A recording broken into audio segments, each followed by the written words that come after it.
Saudara, Badan Meteorologi, Klimatologi, dan Geofisika Stasiun Meteorologi Kelas 1 Sultan Iskandar Muda Banda Aceh memperkirakan 3 hari ke depan seluruh wilayah Aceh berpotensi hujan dengan intensitas ringan hingga lebat. Potensi hujan terus meningkat hingga puncak musim penghujan di Aceh Desember hingga Januari 2024 mendatang.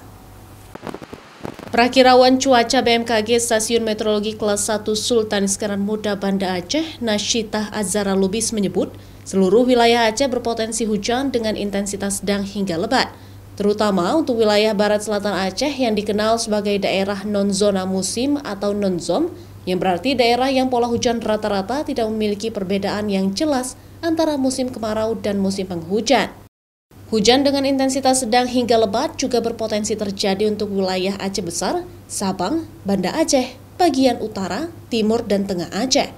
Hujan diprediksi sering terjadi pada siang hingga sore hari.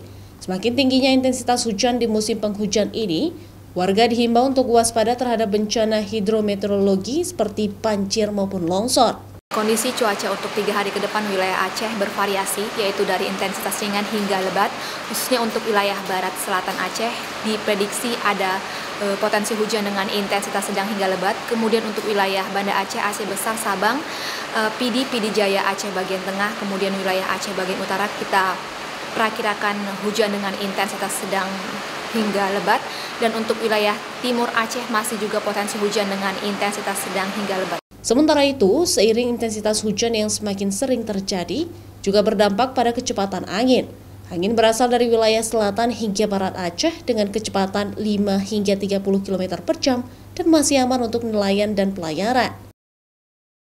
Mustajab, Kompas TV, Banda Aceh.